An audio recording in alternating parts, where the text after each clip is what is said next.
Sur le débat d'opinion, nouvelle émission, ça me fait plaisir de vous retrouver, ça sera tous les jeudis sur Vox TV avec le premier invité, notre David Corsero, notre député. Bonjour. Bonjour, vous allez bien? Très bien, et vous? Merci pour l'invitation. Ça va très bien, merci David. Et Jean-Guy aussi qui est là, citoyen. Bonjour Jean-Guy. Bonjour Cédric. Ça va bien? David. Bonjour. Et voilà, bonjour à tous. Et puis il y a Marc aussi qui est en direct de chez lui. Bonjour Marc. Bonjour. Tu vas bien? Oui, je vais bien. Bonjour à tous. Bonjour à tous. Et donc débat d'opinion, c'est quoi? C'est deux questions et on va débattre pendant maintenant 1 heure. C'est parti, on y va. Et la première question, c'est la sécurité. La violence, bien sûr, est-elle en train d'exploser? Alors, on voit que ça explose en ce moment. On pense aux voitures d'Argenteuil qui ont été brûlées. On pense à la fille aussi qui est décédée, qui a 17 ans. On pense à énormément de choses quand on parle de violence aujourd'hui. Et franchement, on voit que c'est la catastrophe en tout cas. Alors, on va déjà donner la parole à Marc aussi de chez lui. Comme ça, on va savoir un peu ce qu'il en pense. Toi, Marc, pour toi, la violence est en train d'exploser? La violence, je sais pas si elle est en train d'exploser ou si on en parle plus.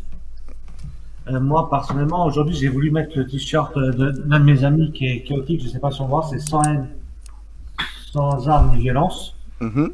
En fait, c'est un rappeur qui a fait musique par rapport aux policiers, par rapport au harcèlement des fils de policiers, justement, qui est la violence. Et à cause de ça, il est menacé de mort. Donc, du coup, j'ai voulu apporter mon soutien en sachant que il n'était pas pour faire de la politique, il avait un message de paix, c'est un pacifique, et qu'il n'avait pas à être menacé de mort. Et justement, j'ai participé à son clip Projet 18 il y a quelques temps par rapport au caillassage des pompiers ou des policiers. Voilà. Donc c'est dans le vif du sujet. Quand on parle de violence à l'heure d'aujourd'hui, moi je sais qu'à mon époque, on s'en prenait pas aux pompiers. Je suis pas si vieux que ça, j'ai 37 ans. Donc pour toi, la violence, elle est en train d'exploser. Jean-Guy, tiens, je vais te poser aussi la question. Est-ce que pour toi, la violence est en train d'exploser? Le sujet est assez vaste, ça dépend ce que l'on entend par violence. La violence peut être de l'ordre du psychologique, du verbal, de l'économique, du physique, sexuel et aussi institutionnel. En ce qui me concerne, je ne suis pas psychologue, je ne suis pas sociologue. J'ai l'expérience d'avoir évolué 6 ans en tant que sapeur-pompier de Paris dans les quartiers plus ou moins difficiles. En banlieue, donc dans le 93. J'ai travaillé aussi pendant de nombreuses années dans les associations de quartier et de parents d'élèves. Et je suis aujourd'hui chef d'entreprise et j'évolue en permanence sur le terrain, donc au contact de l'humain et dans les quartiers sensibles, voire difficiles. De là à dire que la violence explose, c'est peut-être excessif. Maintenant, la violence est présente et parfois elle est sous-jacente, c'est-à-dire qu'on se présente dans un endroit, dans un quartier, dans une rue, dans une ville. L'image que l'on peut renvoyer parfois est l'image du policier, de l'autorité, et je crois qu'aujourd'hui dans les quartiers on a un refus d'autorité, un refus de se soumettre effectivement aux codes moraux et aux valeurs républicaines. Et c'est parfois difficile effectivement de faire ne serait-ce que son métier ou de circuler dans l'espace public sans être parfois à certains moments intimidé. Les incivilités augmentent, les violences augmentent et aujourd'hui il n'y a plus de gêne en fait pour un jeune ou moins jeune d'ailleurs lorsqu'il commet un méfait ou un délit de s'en prendre à une tierce personne si tant est que cette personne soit au travers de son chemin. Donc c'est assez difficile de répondre à cette question, mais encore une fois je vis et je travaille sur le terrain depuis près de 15 ans dans de nombreuses actions citoyennes et par le biais de mon travail. Mais je me sens pas toujours en sécurité lorsque j'interviens dans les quartiers. Parce que je suis souvent assimilé à un policier par exemple et je pourrais raconter des anecdotes ici ou là de ce que j'ai pu vivre sur cette dernière année. Je prends pour exemple un quartier difficile de la ville où j'évolue assez régulièrement, qui est le quartier nord de Bondy, où j'ai la mamie de mes enfants qui s'y trouve et malheureusement il y a un trafic de produits illicites à certains endroits et lorsque j'y suis, je suis pas serein, je suis observé, je suis approché de près par des jeunes qui me confondent régulièrement avec la police et donc les tentatives d'intimidation sont bien présentes. D'autres situations aussi de la ville où quand je suis dans mon parking, quand j'y rentre ou quand j'y sors, je suis souvent embêté avec des véhicules qui sont mal stationnés et pour peu que je puisse dire quelque chose, j'ai effectivement de la violence verbale et des tentatives d'intimidation. Donc on a monsieur le député qui est là. Donc monsieur le député, bonjour. Donc vous entendez Jean-Guy, vous entendez Marc, deux citoyens qui vous interpellent aussi sur la sécurité. Qu'est-ce que vous leur répondez? Alors déjà je vais dire bonjour à Marc et je pense que la réponse de Marc, il a tout à fait raison quand il dit qu'il y a plusieurs sortes de violences. Je veux dire, aujourd'hui on a la violence des rues, qui a toujours existé, je pense. On a une nouvelle violence qui est la violence contre la police, mais je pense que c'est plus contre l'uniforme, et je pense que Marc l'a bien résumé en prenant l'exemple du sapeur-pompier qui est reconnu comme une profession d'État, mais c'est plus dans ce sens-là. Mais aussi on a la violence des réseaux sociaux, qui sont 3 points différents, et c'est là aujourd'hui où on a ce panache qui fait aujourd'hui qu'on a l'impression qu'il y a plus de violence. Mais quand on regarde les chiffres, aujourd'hui, on a une violence qui est quotidienne, sauf qu'aujourd'hui on a un autre vecteur qui vient accentuer cette impression de violence, c'est qu'on a les médias aussi, qui jouent un rôle essentiel, parce que ils accentuent tout de suite. On médiatrise trop ? C'est pas qu'on médiatrise trop, c'est qu'aujourd'hui, si on prend l'exemple d'il y a peut-être 15 ans, il fallait ouvrir les pages d'un grand journal national ou local pour se rendre compte des faits de violence. Aujourd'hui, on appuie sur sa télécommande et on a des chaînes en continu qui font régulièrement acte de nouvelles violences. Et donc, il y a aussi ce sentiment-là qui existe. Mais quand on parle de sentiment de violence, il faut regarder aussi le sentiment qu'on peut avoir vis-à-vis de la violence et vis-à-vis de la justice. Parce que ce qui compte, c'est aujourd'hui, effectivement, quelque chose qui a vraiment fait changer les choses, c'est que aujourd'hui, quand on rentre dans un quartier, très souvent dans ces quartiers où il y a de la violence, c'est parce qu'il y a du trafic de drogue. Et c'est le fait que ce trafic de drogue soit perturbé par la présence policière qui fait monter de la violence. Et c'est aussi ça. Oui, mais on voit des coups de couteau. On a encore eu un coup de couteau cette semaine. Oui, mais les coups de couteau, c'est pas de la violence de rue, c'est de la violence de réseaux sociaux qui se transforme en agression physique parce que à travers les réseaux sociaux, on a monté un certain type de haine parce que c'est tellement facile. Et vous savez, moi, je suis bien placé pour le dire, parce que régulièrement on reçoit des insultes régulières sur les réseaux sociaux, parce que les gens sont chez eux sur les réseaux sociaux et c'est tellement facile d'insulter quelqu'un ou de mettre un mot négatif à travers son canapé confortablement avec son petit verre de popcorn et son petit verre d'une célèbre marque. C'est tellement facile, sauf que quand vous croisez les gens après dans la rue, il y a un niveau de violence qui monte tout de suite parce qu'il y a eu tellement d'échanges à travers les réseaux sociaux qui font en sorte qu'automatiquement l'échange dans la rue n'est plus courtois.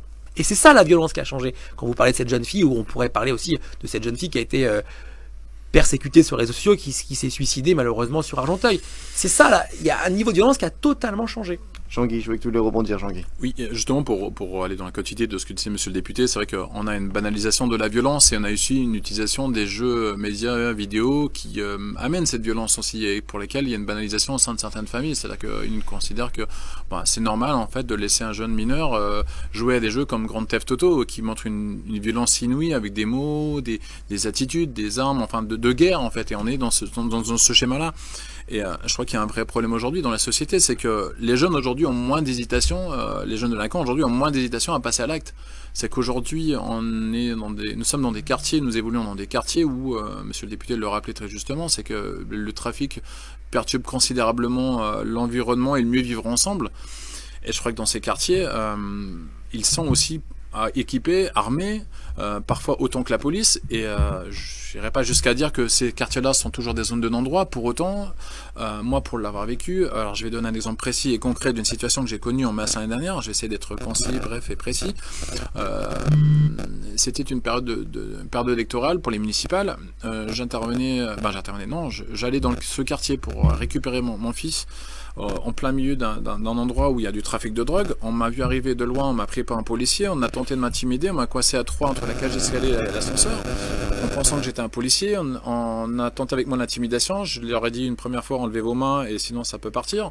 J'ai pris la raison plutôt que l'envie d'aller en main. Et voilà, et derrière, on m'a fait une fouille au corps, une palpation au corps, et ça en est suivi là. Je suis sorti, j'ai vu un véhicule de police, je passe plein d'autres détails, et le policier qui était côté passager m'a dit mais c'est normal que vous faites agresser. J'ai dit pardon, je comprends pas. Mais j'ai dit oui, vous avez une gueule de flic. Donc je dis à un moment donné, est-ce que c'est le retour d'information qu'on doit donner à un citoyen qui est dans l'espace public, qui veut circuler librement pour aller récupérer sa famille? Je ne pense pas, et je lui ai objecté le fait que on était libre de pouvoir bouger. Mais ce que je vous entends, c'est-à-dire qu'il y a une anti-haine dans les flics, dans les quartiers. Ça, c'est une haine. C'est une évidence, parce qu'encore une fois, ce que le disait monsieur le député, encore une fois, très justement, c'est que le policier, le gendarme, c'est l'autorité, c'est l'image, c'est l'uniforme, comme le pompier. Je l'ai vécu il y a 23 ans en tant que pompier de Paris, on se faisait caillasser ou tirer dessus à coups de carabine à plomb parce qu'on intervenait pour un feu de poubelle en cœur de la cité. Après la violence avec les policiers, il y a toujours eu police, voleurs, qui hop, on se tape et tout. Moi, depuis que je suis petit, je vois ça. Hein, je sais pas si je suis fou, mais je vois ça. Mais là, je trouve que la violence, même entre jeunes, c'est même plus maintenant, il n'y a même plus police, jeunes. Oui, je pense que ça a été dit juste avant, la banalisation de la violence, elle vient aussi de ce fait-là. Aujourd'hui, c'est ce qu'on disait tout à l'heure, quand moi j'étais petit, je jouais aux gendarmes et aux voleurs. Aujourd'hui, je ne connais pas d'enfants dans une école maternelle qui jouent aux gendarmes et aux voleurs. Non. Donc c'est que les choses ont quand même bien évolué. La banalisation de la violence, le fait que la violence est montée d'un cran dans la jeunesse, c'est aussi ça, que ce soit à travers les jeux, que ce soit aussi à travers les réseaux sociaux. On n'est plus dans une bienveillance systématiquement. On passe à l'acte plus facilement parce que on a une montée de la violence traditionnelle et classique. Et c'est pour ça que je pense que nous, en tant que parlementaires, on a un rôle à jouer parce que aujourd'hui, on peut dire ce qu'on veut, mais le travail de la police est fait systématiquement, enfin c'est mon sentiment, mais on a un autre travail de l'autre côté qui doit être accompagné du travail de la police, c'est le travail de la justice. Et le travail de la justice, c'est en corrélation avec ce que la police approuve pour faire en sorte qu'on puisse faire plus de répression. Sauf que vous connaissez la différence entre le pouvoir, c'est qu'il y a une séparation des pouvoirs, donc automatiquement, nous on ne commente jamais les décisions de justice, et c'est là où on pourrait laisser croire que ce sentiment de plus de violence fait croire que la justice ne fait moins bien son travail. Par contre, si vous voulez qu'on parle de chiffres, là on a des chiffres précis, et ça peut être un autre débat par contre. Marc, toi, qu'est-ce que tu en penses de tout ça, de ce que se dit depuis tout à l'heure? Parce que c'est vrai que Marc, t'es à la maison. Marc, on t'écoute. Bah alors moi, je pense que j'ai beaucoup travaillé dans le genre des personnes dans le rap. Et en fait, le rap d'aujourd'hui, on critique qu'il est plus comme il a été il y a 20 ans, la old school et new school. Et en fait, il faut dire que le rap, il reflète la réalité d'aujourd'hui. Donc, si le rap est plus violent désormais, c'est que la violence est plus présente, en fait. Mais aussi, il faut dire qu'à l'heure d'aujourd'hui, il y a beaucoup de gens qui poussent les gens aux extrêmes, qui font que les gens sont confrontés les uns les autres et qu'il n'y a plus forcément de solution au dialogue. Par exemple, quand on voit l'éducation nationale, on a supprimé pas mal de postes. En fait, il y a beaucoup moins d'écoute parce qu'à l'époque, le prof, il était aussi médiateur, il écoutait les gens, il écoutait les difficultés qu'ils avaient les gens chez eux, dans la vie, et ils étaient plus à même de répondre. Voilà. Oui, Jean-Guy. C'est vrai que sur ce sujet, je reviens juste à un point évoqué tout à l'heure, c'est qu'on a un vrai souci, c'est qu'au début des années 80-90, on avait cette autorité légitime que défendait Max Weber, et aujourd'hui, on ne l'a plus, cette autorité légitime. Et il y a un autre problème aussi dans tout ça, c'est qu'il y a une appropriation de l'espace public, c'est qu'aujourd'hui, un jeune dans les quartiers difficiles, sensibles, où on sait qu'on a une paupérisation du quartier, parce qu'on a une volonté politique manifeste aujourd'hui de développer le logement social. Moi, je reviens encore une fois, c'est une situation que je connais, que j'ai combattue lors des dernières élections municipales. On est sur Bondy, 48% de logements sociaux. Quand on prévoit autant de pourcentage de construction de logements sociaux. Moi, j'y suis, à titre personnel, pas opposé. Pour autant, quand on ne prévoit pas à côté de cela des infrastructures publiques de qualité, des commerces, des écoles, des crèches, des espaces verts, des parkings, on fait de paupériser un secteur, un endroit, on ghettoise le secteur et on vient avoir des problèmes d'insécurité ou de tranquillité publique. À titre d'exemple, je suis dans un immeuble aujourd'hui qui a été livré il y a moins de 5 ans. Je suis professionnel de l'immobilier, indépendant, chef d'entreprise, j'interviens partout. J'ai un immeuble, j'ai un appartement à la vente sur un secteur de Bondy qui est à 200 mètres de mon appartement. L'immeuble de 1960, il est mieux entretenu que l'immeuble qui a été livré il y a 5 ans. Mais c'est un sujet de la sécurité. Bah oui. Oui, mais pour dire que l'insécurité et la sécurité ou la violence est présente. C'est-à-dire que dans l'immeuble où je suis, la porte d'entrée de l'immeuble a été fracassée une fois, au moins. À hauteur d'1 mètre 20, 1 mètre 30 du sol, vous avez des traces de pieds au mur. L'ascenseur est régulièrement en panne. L'immeuble, il est neuf, en fait. Il a été livré il y a 5 ans. Donc pour moi, ça pose un vrai problème en tout cas de bien vivre et ensemble et de tranquillité publique. Il y a un autre souci aussi à travers ça, c'est quand je parlais d'autorité tout à l'heure, c'est qu'il y a une vraie difficulté. Je ne remets pas en cause, bien entendu, le travail de la police nationale qui fait pour moi un travail exemplaire et qui malheureusement subissent aussi parfois des violences assez importantes et malheureusement avec des décès que l'on a pu connaître tout à l'heure récemment en France. En échangeant hier avec des amis qui sont dans la police nationale ou la police municipale, ils m'expliquaient qu'une chose, c'est qu'il y avait un vrai problème de recrutement et que si on ne modifie pas les choses, d'ici quelques mois, il y aura un vrai problème d'effectifs au niveau de la police municipale nationale parce que beaucoup moins de monde qu'avant veulent s'orienter vers ce type d'activité professionnelle. Est-ce que c'est vrai ça, qu'on a moins de gens qui veulent s'engager dans la police? Alors, sur ça, je ne vais pas pouvoir vous répondre. Tout ce que je peux vous dire, c'est que moi, je recrute pas pour la police. Après, tout ce que je vois, c'est qu'aujourd'hui, il y a 10 000 postes qui, depuis le début du mandat, sont ouverts. Aujourd'hui, on a recruté 6 000, donc il reste 4 000. Donc peut-être que ça rejoint les propos qui sont tenus juste là. Moi, je peux pas vous expliquer la difficulté sur le recrutement. Tout ce que je vois, c'est les moyens qui sont mis en place. On est, en tout cas pour cette mandature, on est à plus 2,7 par année en termes de milliards qui sont mis en plus sur la police. Mais la vraie difficulté sur la violence, c'est que on peut pas régler une problématique de violence comme ça, du jour au lendemain. l'effectif policier qui a été fait, d'enlever la police de proximité, pour moi, c'est le vrai sujet. La police de proximité, c'était une police qui était connue. D'ailleurs, autour de la table, je pense qu'on pourrait tous se dire qu'on a été habitués dès que notre première génération à avoir un premier approche de la police, parce qu'avant, c'était la police municipale qui faisait traverser les enfants, qui créait le premier lien. Aujourd'hui, cette police-là n'existe plus, puisqu'on a créé une autre forme de police, qui est une police municipale, qui est totalement différente, mais qui n'est pas une police de proximité, qui est une police où gens circulent dans la rue, verbalisent, font régner une première partie d'ordre. Mais on n'a plus cette police de proximité qui permettait d'avoir le contact proche du citoyen, de savoir ce qui pouvait s'y passer, d'avoir un premier pas dans les quartiers pour se dire bah là on est bien, mais surtout quelque chose qui a changé énormément, c'est que quand on est petit et qu'on fréquente régulièrement des gens de police au bord de l'école et qu'on grandit, on se dit attention, si je fais une connerie, je le connais, il me connaît. Et on a ce sentiment-là qui a totalement disparu, puisqu'aujourd'hui, on voit bien que dans le recrutement en local ou au national, on a cette fameuse loi qui vient renforcer les choses et qui était très attendue. Aujourd'hui, les effectifs de police nationale vont avoir enfin accès au fichier national. C'était une grosse demande. Et là, c'est fait, c'est en cours, c'est voté, on attend le retour du Sénat, mais c'est quand même un premier pas pour se dire que on donne autant de moyens à la police municipale qu'à la police nationale.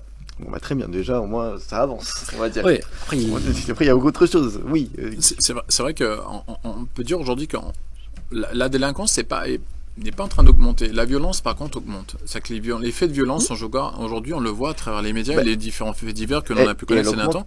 Et il augmente partout et considérablement. C'est-à-dire qu'aujourd'hui, on est voilà, témoin visible ou invisible de ce qui se passe, en fait, de quel que soit l'environnement où on évolue. C'est pour ça que dans le cadre de la loi sécurité globale, aujourd'hui, il faut le dire, et il faut que les gens qui nous regardent l'entendent, commettent un méfait sur un acte de policier, il n'y a plus de clémence possible. C'est très clair aujourd'hui. C'est-à-dire que ce soit la suppression des crédits automatiques qui sont faits, ça n'existe plus. Aujourd'hui, quand vous créez un acte contre un élu, quelqu'un qui représente sous une forme d'autorité, en termes de jugement, il n'y a plus de clémence possible. C'est-à-dire que c'est plus le cas. Et ça, on ne l'entend pas assez. Dans la loi de la sécurité globale, c'est ce qui a été voté, c'est ce qui a mis en application. Et c'est aussi ça qui fait qu'aujourd'hui, vous avez des gens qui commettaient des méfaits sur des policiers qui étaient condamnés à 1 an, ils ne faisaient pas les 1 an de prison. Ils étaient automatiquement relâchés parce qu'il y avait un jeu de se dire, bah, pendant 1 an, on a automatiquement le fait de se dire, on a une peine aménagée, on a une semi-liberté.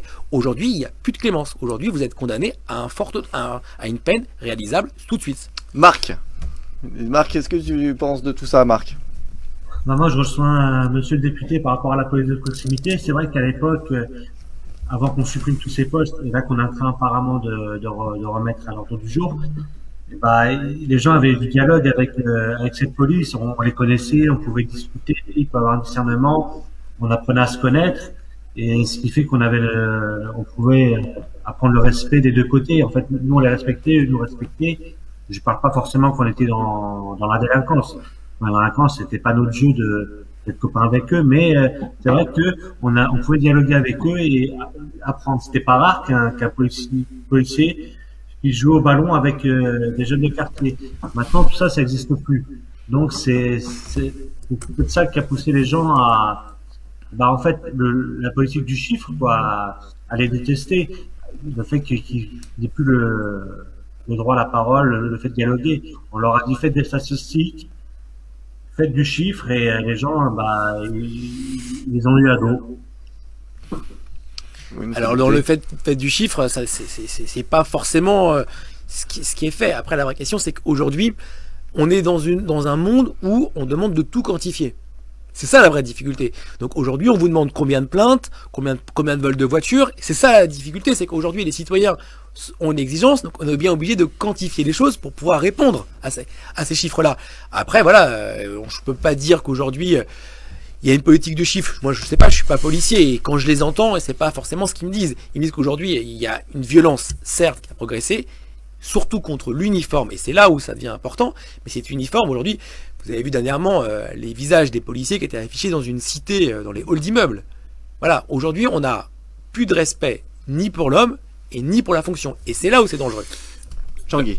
Là où c'est effectivement pour moi très dangereux, c'est qu'aujourd'hui, il y a moins d'hésitation de la part des jeunes délinquants pour passer à l'acte, en fait. Et aujourd'hui, force est de constater que quand vous allez dans un commissariat pour porter plainte, dans la grande majorité des cas, votre plainte, elle n'est pas prise.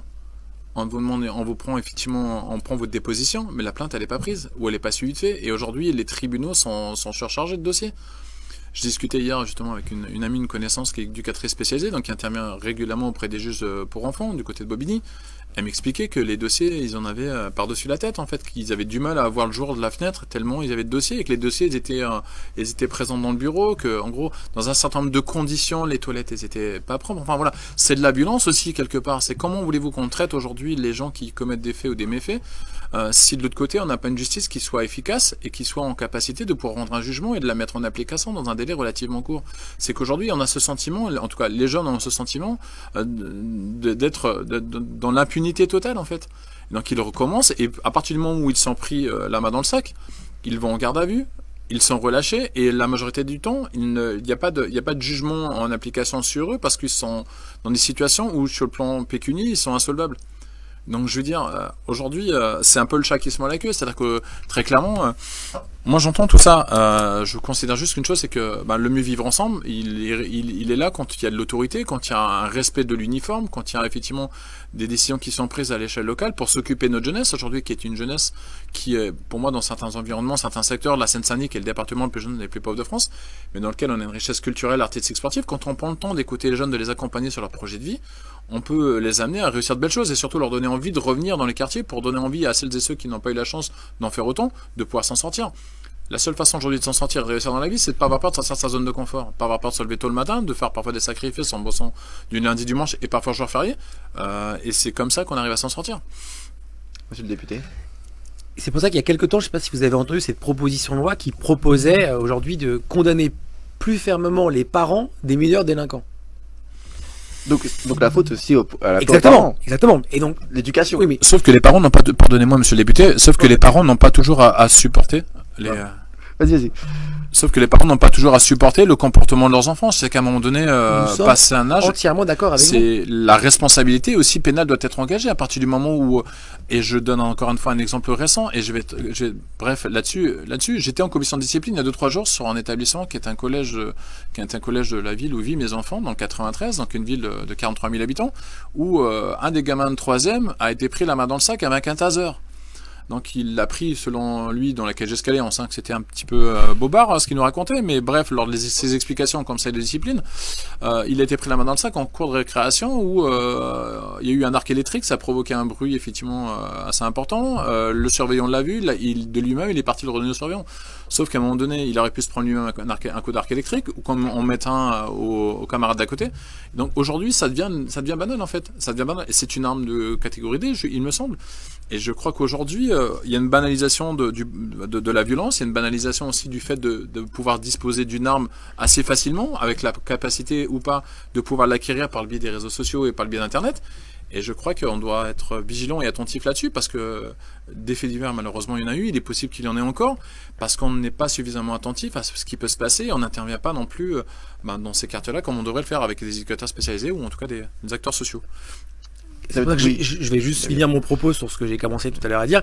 Cette proposition de loi, elle donne le ton sur le fait où est la responsabilité des parents à ce moment-là. Alors, très clairement, aujourd'hui, quand on a 14 ans, à 21h, on n'est pas dans la rue. On est chez soi. Vous voyez, sur la violence, on peut voir la responsabilité de chacun, la responsabilité civile des parents. Et c'est là où ça devient intéressant. Cette proposition de loi, elle ne viendra pas, elle viendra pas dans l'hémicycle parce qu'elle a été retoquée. Mais ce qui est intéressant, c'est quand on regarde qui sont les signataires de cette proposition-là, que des élus du Rassemblement national. Et c'est là où ça devient intéressant, c'est qu'aujourd'hui, il faut savoir que toute cette violence, elle nourrit souvent les extrêmes. Et c'est les extrêmes qui s'emparent et qui en font quelque chose de dramatique. Et surtout qu'on est à un an des élections, donc c'est pour ça qu'on se lave les mains. Oui, mais c'est une responsabilité collective. Vous savez, aujourd'hui, la violence, c'est une responsabilité collective.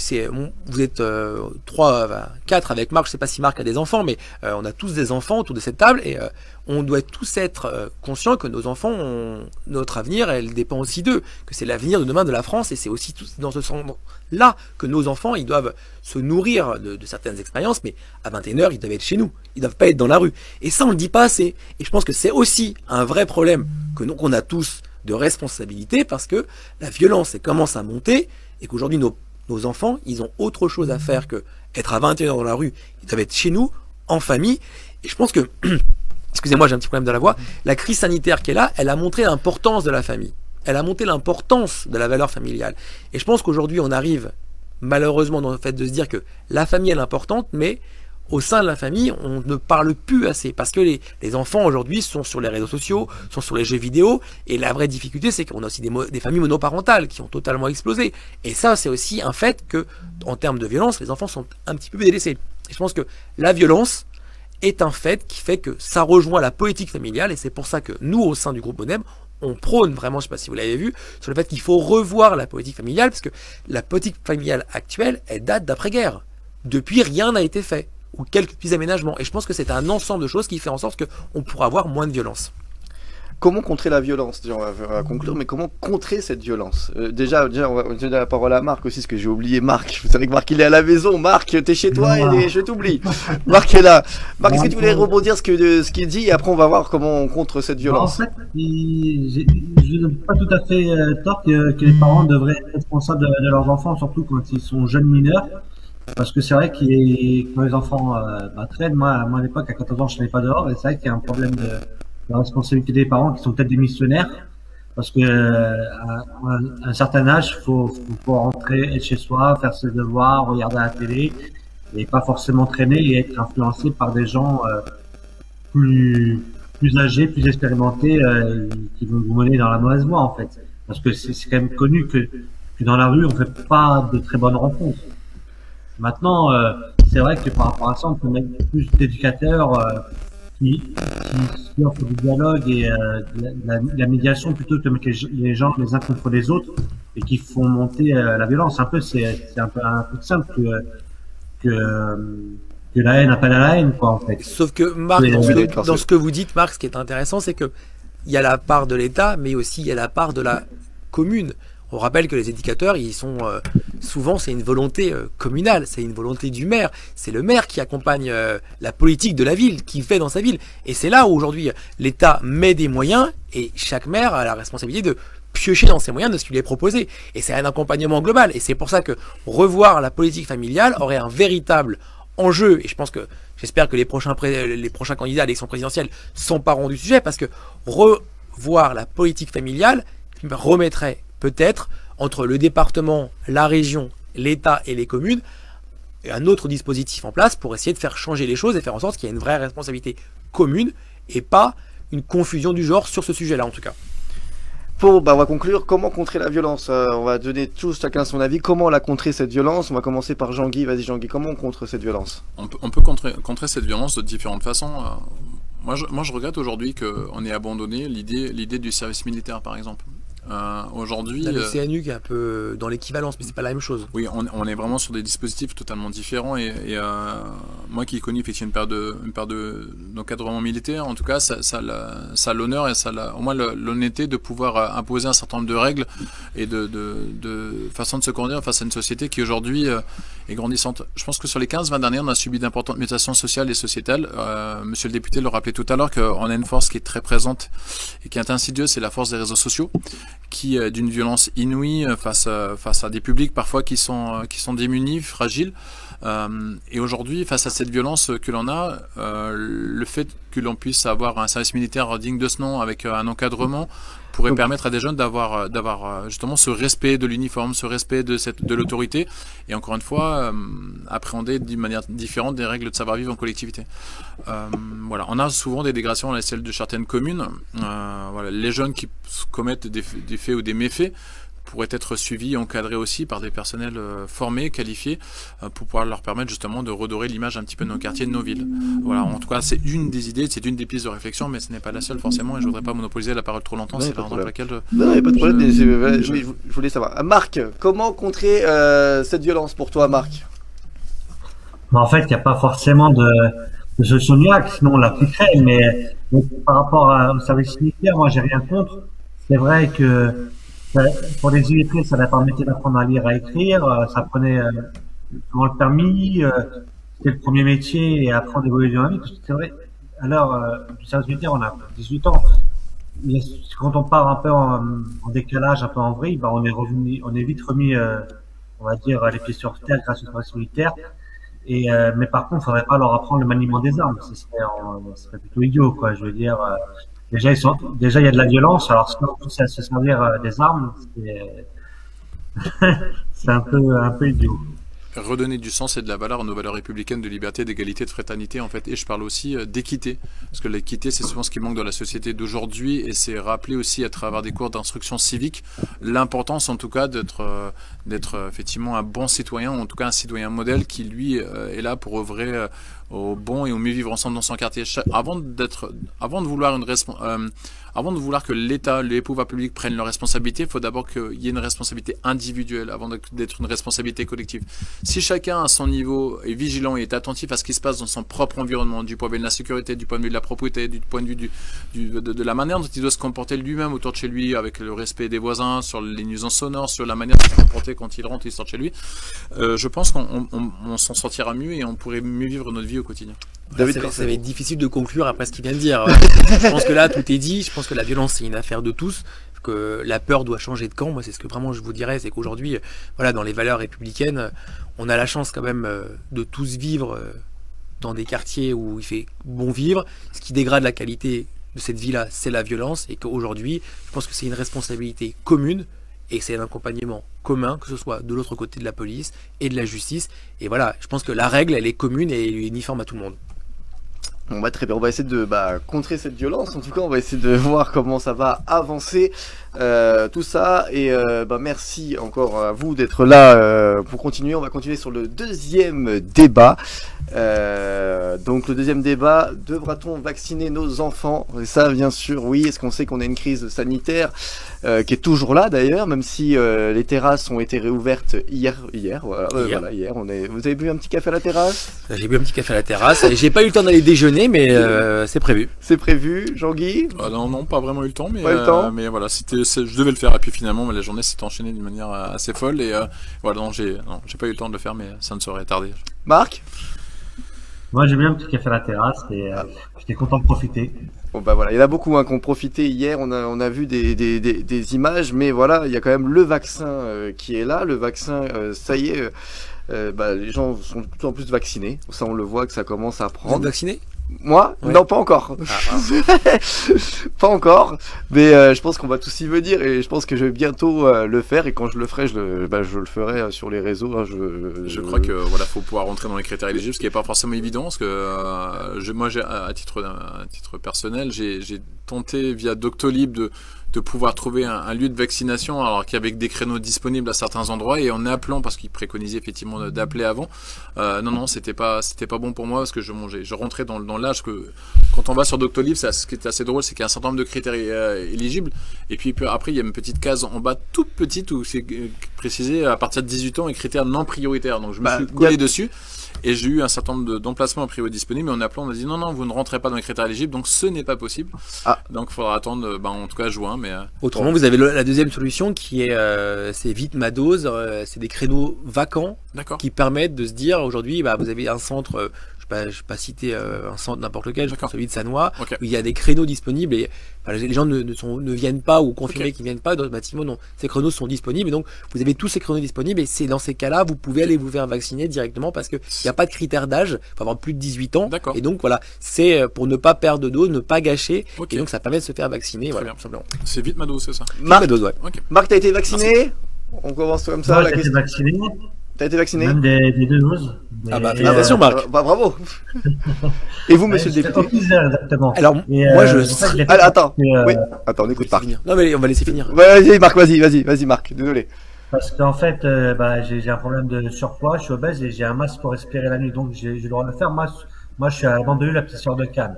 Et les maires de Cannes et de Mandelieu ont décidé de bien avant l'heure, descendre les niveaux d'âge, par rapport à l'état demandé, par rapport aux gens qui étaient, comment dire, qui avaient des causes de comorbidité. Et du coup, j'ai pu en bénéficier avant tout le monde. Enfin, avant tout le monde ailleurs en France, mais sur la Côte d'Azur, Cannes et Mandelieu, on a pu en profiter un peu avant. Et vous, monsieur le ministre, vous avez été... monsieur le député, monsieur le député David Corcero, vacciné. Moi, je serai vacciné prochainement. J'ai un rendez-vous, puisque vous savez que tous les candidats aux élections à venir peuvent se faire vacciner parce que on va devoir aller au contact systématiquement des citoyens et surtout être présent dans les bureaux de vote. Donc voilà. Donc on a une date qui approche. Voilà, je serai vacciné prochainement et je devrais être vacciné avant les 2 doses avant le premier tour. Voilà. Très bien. Et alors, est-ce qu'on doit vacciner nos enfants? Ça, c'est la question qu'on se pose. Est-ce que vous êtes d'accord pour vacciner nos enfants? Tiens, Jean-Guy, est-ce que toi, tu serais prêt à te faire vacciner nos enfants? Je crois qu'à l'instar de ce que disait Madame Marie-Paul Kenny, qui est la présidente du comité vaccin Covid-19, je pense que la vaccination universelle permettrait comme une immunité collective. Donc je crois qu'aujourd'hui, voilà, les avis sont partagés. En tout cas, une bonne partie des scientifiques aujourd'hui partent du principe que si effectivement on vaccine une bonne majorité de la population, en tout cas on va réduire considérablement le nombre de personnes contaminées et le nombre de personnes infectées ou diminuer à cause du Covid. Je crois qu'aujourd'hui, si on veut reprendre une activité normale ou à peu près normale, parce que je crois que de toute manière, après cette crise sanitaire sans précédent, ça va être très difficile, très compliqué de faire comme si de rien n'était et de reprendre une vie comme avant. Rien ne sera plus jamais vraiment pareil. Pour autant, voilà, si on veut pouvoir reprendre une vie normale sur le plan social et sur le plan économique, je pars du principe que oui, voilà, il faut pour moi vacciner les enfants. Et voilà, les études sont en cours du côté de Pfizer et BioNTech, donc justement pour pouvoir voilà, garantir une sécurité sanitaire à ce niveau-là. Donc il faudrait attendre bien entendu encore quelques temps pour être un peu plus rassuré, mais je crois que les études sont en cours et elles sont en bonne voie sur des échantillons d'enfants qui sont entre 18 ans ou 12-15 ans. Marc, toi, tu es pour faire vacciner les enfants? Toi qui as eu les 2 doses d'ailleurs, et tu l'as bien vécu, ce qu'on voit d'ailleurs, est-ce que tu es pour qu'on fasse vacciner les enfants? Alors, je suis ni pour ni contre, chacun pour son libre choix. C'est surtout les parents qui vont décider. Mais bon, si c'est vrai que pour eux c'est pas mortel, c'est très pourquoi les vacciner? C'est ce qu'on sait pas alors aujourd'hui, si dans 10 ans il y aura un risque.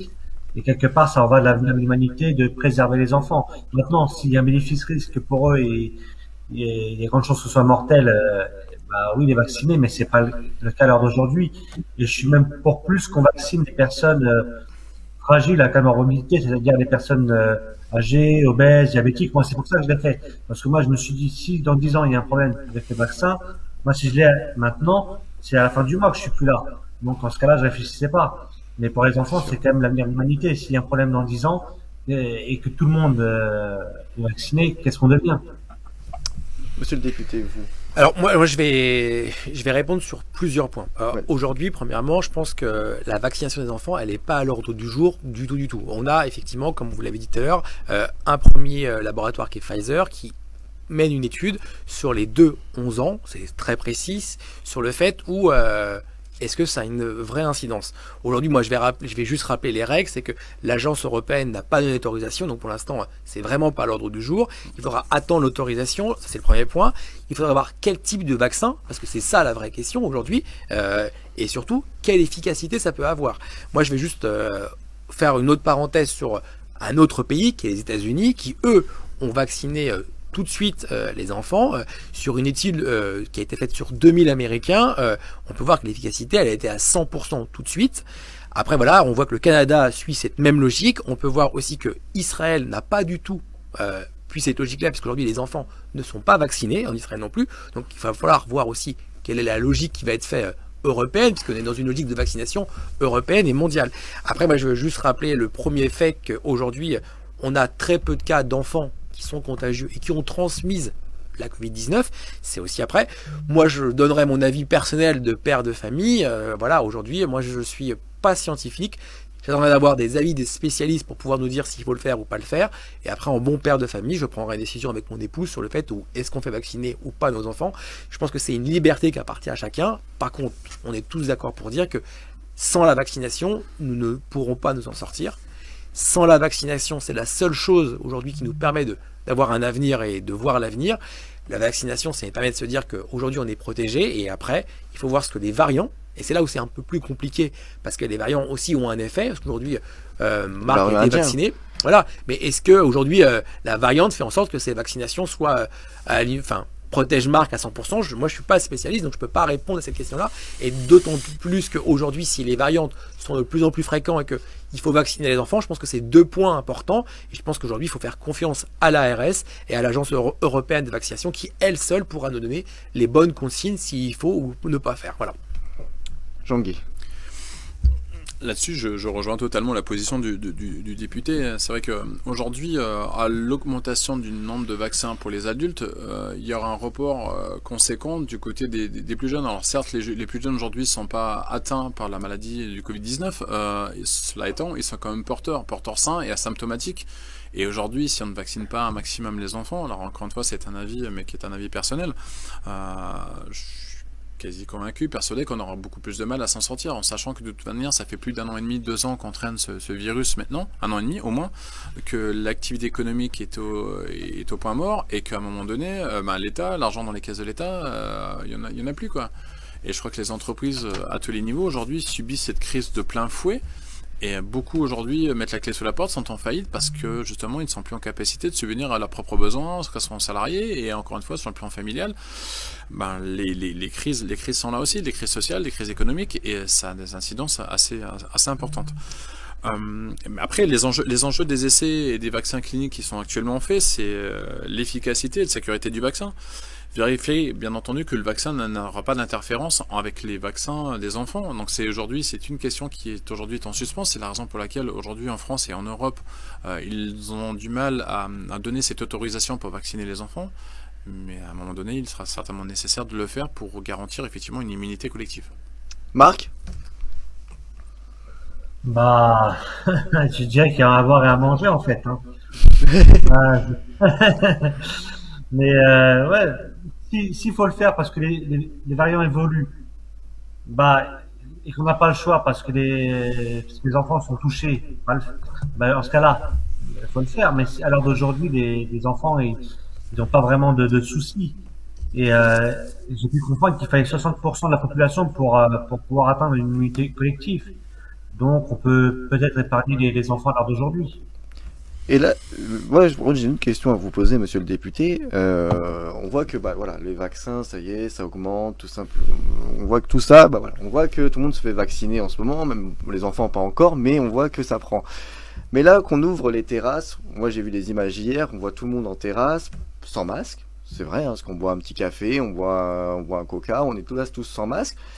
Est-ce qu'on se dit, parce que vous parlez beaucoup des variants depuis tout à l'heure, est-ce qu'on se dit, oulala, faut faire attention, on voit que on est là, on boit notre café, on est là sans masque et tout ça. Est-ce qu'on n'a pas peur que l'épidémie remonte aussi vite, sachant que tous les Français ne sont pas encore vaccinés? Alors, dans votre analyse, ce qu'il faut voir, c'est sur la pertinence. Sur le fait, aujourd'hui, on ne vous dit pas qu'il faut arrêter les gestes barrières.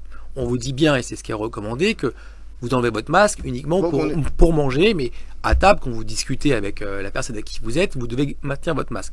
Ça, c'est le premier point. Le deuxième point, il faut reconnaître que dans ce qu'on a mis en place aujourd'hui, ce sont des chiffres bien précis, 10 millions, 20 millions, 30 millions, 40 millions en juillet. L'objectif, c'est d'aller chercher cette immunité collective. Donc, l'idée, c'est de se dire que, je ne sais pas si vous vous souvenez de la situation l'année dernière, à la même période, en juillet, on demandait automatiquement à tout le monde de mettre le masque dans les lieux publics, mais pas dans la rue. Aujourd'hui, on a quand même énormément appris. Tout à l'heure, j'entendais le point de l'évolution, mais c'est un virus inconnu, je rappelle, qui a muté. C'est ce qui a fait qu'on est reparti sur un deuxième confinement. On a la chance, qu'il faut le dire, c'est qu'on donnait 3 ans pour trouver un vaccin. Les spécialistes, chercheurs ont mis 1 an à trouver un vaccin. Aujourd'hui, il faut juste se rendre compte que la chance qu'on peut avoir, c'est que on est peut-être à 2 doigts d'être à la fin d'une sortie de crise, mais surtout, chaque geste est important pour tout le monde parce que ça va avoir une importance sur ce qui va se passer en septembre-octobre. Et ça, faut pas l'oublier. C'est qu'aujourd'hui, on doit continuer à vacciner. Et c'est pour ça que on demande aux gens de continuer à se vacciner. On demande aux gens de continuer les gestes barrières. Et surtout, on déconfine à un autre rythme de ce qui s'est passé l'été dernier. Oui. Et c'est là, non mais justement, ça a aussi une importance. Quand on dit aux gens, on ouvre le cinéma, mais qu'on ouvre avec une petite jauge, quand on dit on ouvre les terrasses d'abord, c'est que faut comprendre quand même, ça fait quand même 15 mois qu'on est tous en privation de liberté. Je pense qu'on a tous qu'une seule envie, c'est que ça s'arrête et qu'on aille dans le bon sens. Par contre, on a une nouvelle fois appris qu'il faut le faire étape par étape. Et ça, les Français en sont conscients. Moi, je le dis régulièrement. Je croise énormément de Français qui nous disent qu'ils n'ont qu'une seule envie, c'est de retrouver une vie normale. Et je vous rassure, je pense que tous autour de la table, on n'a qu'une seule envie. Et Marc aussi, de retrouver tous une vraie vie. Jean-Guy. Moi, j'ai un avis un peu plus mitigé. Encore une fois, je vis sur le terrain et je la rencontre effectivement de beaucoup de gens, différents milieux, associatifs, culturels, sportifs, économiques et autres. Ça fait 1 an et demi effectivement que ça dure. Au départ, on nous a dit, lorsque la Covid était connue, que le masque ne servait à rien. On nous l'a surtout dit parce qu'on en avait pas en quantité suffisante. Après, on nous a dit le vaccin, faut le faire, mais on n'avait pas suffisamment de vaccins. Enfin bref, c'était à chaque fois une information qu'on nous donnait, mais on n'était pas en capacité de faire le bon choix, en tout cas le choix que l'on estimait être le mieux pour nous. À ce moment-là, je pense que c'était la communication qui était pas bonne au gouvernement. Je pense que c'était un...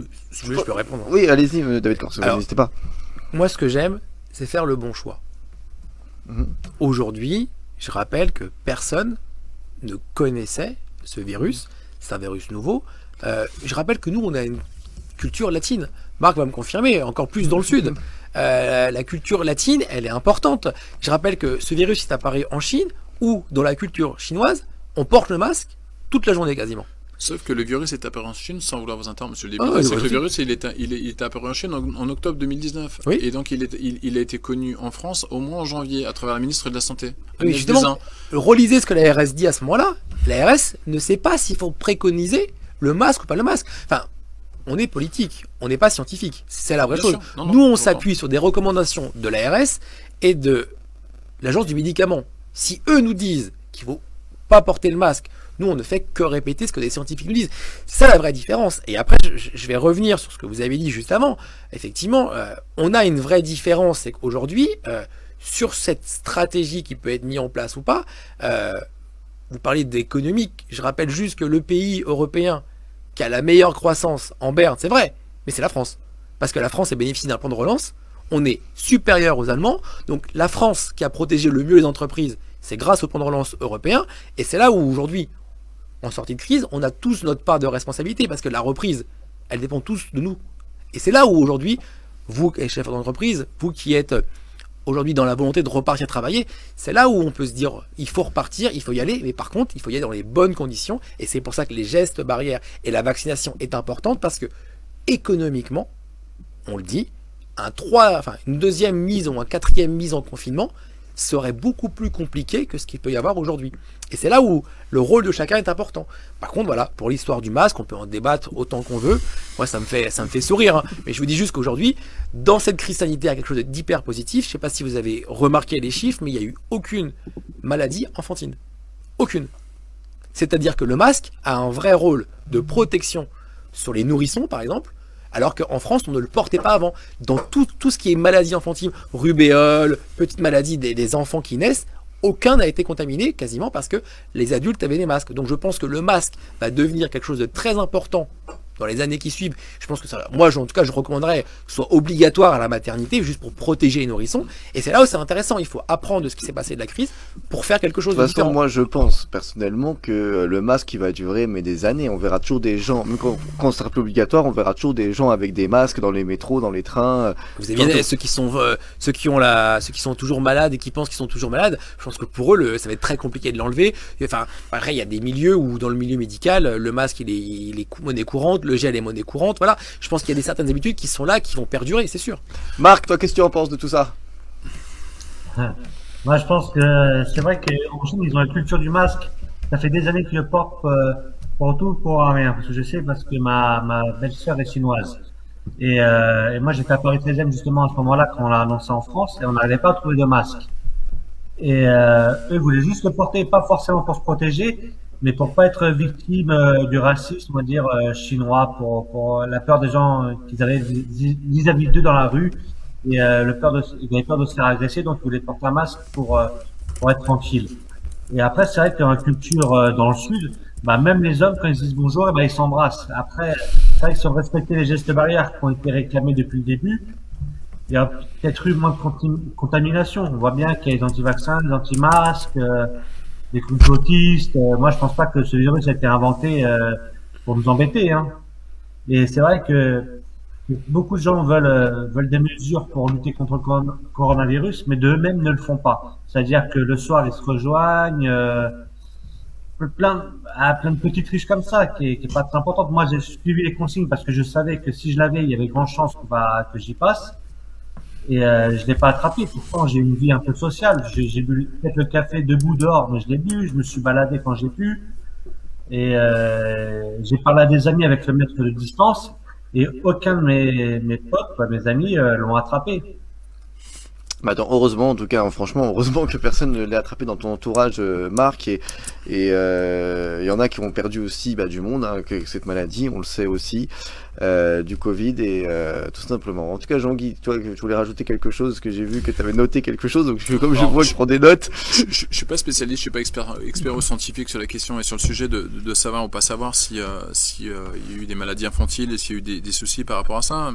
Toujours est-il que moi, j'ai été, encore une fois, je reviens sur l'exercice de ce que je fais en fait au quotidien, très simplement en tant que citoyen engagé, et aussi humble, aussi modeste que je peux l'être. En pleine période de crise sanitaire l'année dernière, il était question, lors des engagements citoyens que j'ai avec des amis, d'aller délivrer des pains au chocolat, des croissants, c'est peut-être anodin, c'est peut-être bête, mais à des personnels médicaux dans les EHPAD.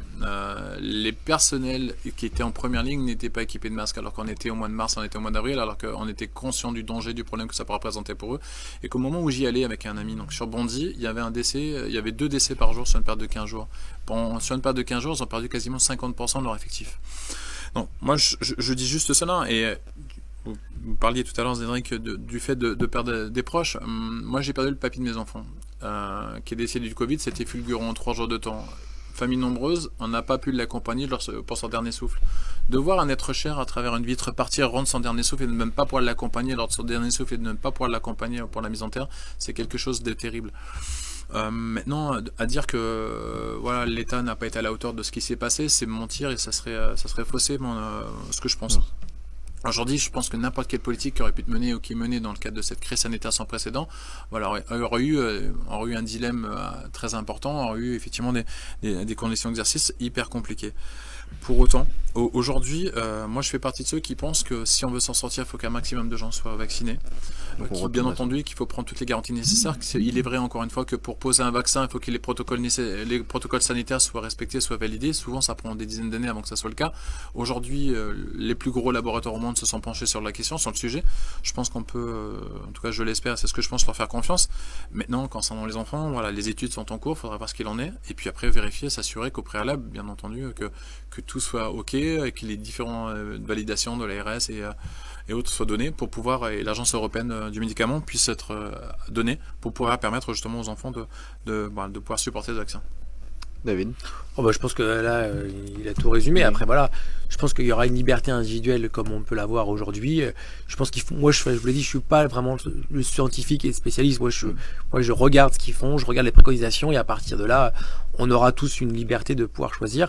Après, voilà, s'il faut en passer par la vaccination des enfants, voilà, je pense que ce sera un choix individuel. Mais aujourd'hui, surtout la vraie question va se poser, ce sera quel type de vaccin?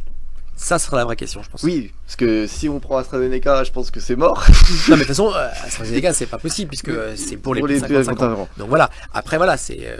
on est plutôt sur le Moderna et le Pfizer, je crois. Exactement, et d'où la question, parce que tout à l'heure, j'entendais aussi la question qui était posée sur le fait qu'on a eu des vaccins très tard. Mais je rappelle juste que sans l'Europe, on n'aurait pas eu de vaccin du tout. Et ça, c'est la vraie question. S'il n'y avait pas eu l'Europe, il n'y avait pas de vaccin du tout qui arrivait. Effectivement, quand on dit qu'aujourd'hui en France, on fabrique des vaccins, c'est vrai, c'est qu'aujourd'hui on fabrique pour tout le monde.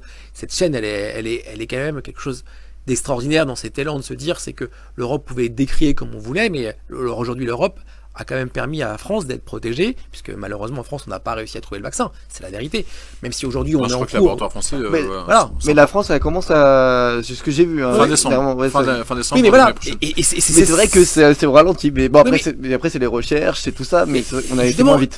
Il faut quand même rappeler que aujourd'hui, les premières doses qui ont été données, ça a été fabriqué par des pays européens qui sont venus apporter des vaccins en France. Il faut quand même pas avoir honte de le dire, c'est que aujourd'hui c'est normal que la France elle mette à disposition des chaînes elles mettent des chaînes, exactement, elles mettent des chaînes où les Anglais ont gardé tous leurs vaccins, c'est ce qu'on pourrait vous dire aussi. C'est exact le cas. Elles mettent des chaînes de production à disposition pour fabriquer plus, et qu'aujourd'hui, si la France arrive à trouver un vaccin, il faut voir si ce vaccin sera compatible pour les enfants. Je pense que c'est en plus du Made in France qui sera certainement peut-être mieux accueilli pour certaines familles, en tout cas. Voilà, je pense qu'il faut prendre le temps de faire les choses, et on a pu voir qu'en tout cas, quelle que soit la période de la crise sanitaire, que ce soit le premier ou le deuxième confinement, on s'est adapté. Le troisième, on était décrié parce qu'on n'arrêtait pas de nous dire que avoir un couvre-feu à 19h, ça servait à rien aux visiteurs, alors qu'on l'a prouvé puisque tous les autres pays ne l'ont pas fait, ils ont reconfiné plus vite. Je pense que, vous savez, la vraie difficulté, c'est de trouver les bonnes mesures qui soient acceptables partout. Aujourd'hui, ce que moi je souhaite, c'est qu'on retrouve une vie normale rapide et surtout qu'on lève cet état d'urgence qui nous permet à tous de retrouver une vraie vie le plus vite possible. Bah, déjà, ça, c'est le 9 juin, déjà, hein. C'est bien ça. Pas l'état d'urgence. L'état d'urgence, c'est fin septembre. Fin septembre. Le 9 juin, c'est la réouverture classique, voilà. Mais l'état d'urgence, c'est ce qui permet d'avoir la privation de liberté, c'est ce qui permet surtout de dire qu'il faut faire valider au Parlement le fait d'avoir des restrictions individuelles, et voilà. Et pour pouvoir perdre ces restrictions, il faut que l'état d'urgence s'arrête. Mais ça, on verra après l'évolution de l'été. Exactement. C'est pour ça que cette période est très importante, parce que l'été, on sait très bien que le virus circule moins. C'est propice au fait que les gens peuvent se faire vacciner plus vite. D'où la grande question qui a été posée dernièrement. Est-ce que les gens pourront avoir une première dose chez eux et avoir une deuxième dose en région où ils sont en vacances? Voilà, ça c'est une organisation qui est totalement différente. Mais si vous avez l'occasion aujourd'hui et vous avez du temps, il y a les vaccinodromes qui se ferment hyper tard. Sarcelles ferme après 21h, 22h. Vous avez aussi à Franconville un vaccinodrome drive qui existe sur le Val d'Oise. Donc c'est aussi important de se dire que vous avez plusieurs possibilités pour vous faire vacciner. Prenez rendez-vous, allez-y et faites en sorte d'être vacciné le plus tôt possible parce que c'est collectivement qu'on s'en sortira.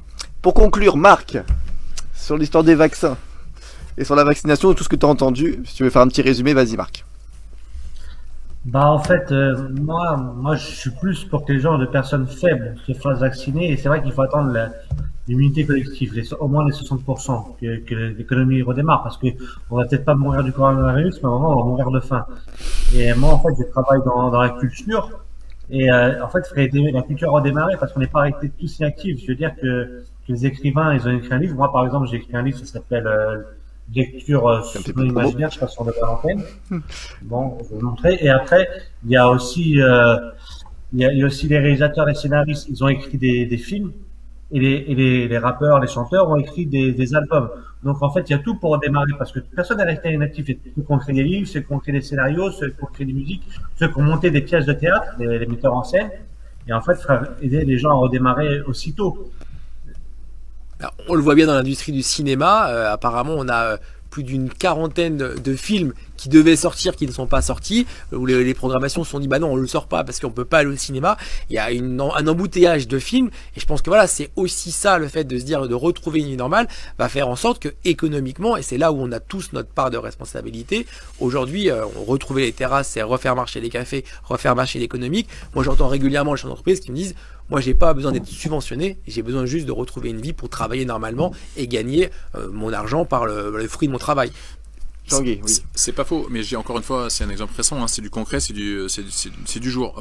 Il y a 2 heures avant d'arriver au studio, j'ai discuté avec une connaissance qui est producteur-réalisateur, qui fait du court-métrage, court et long-métrage.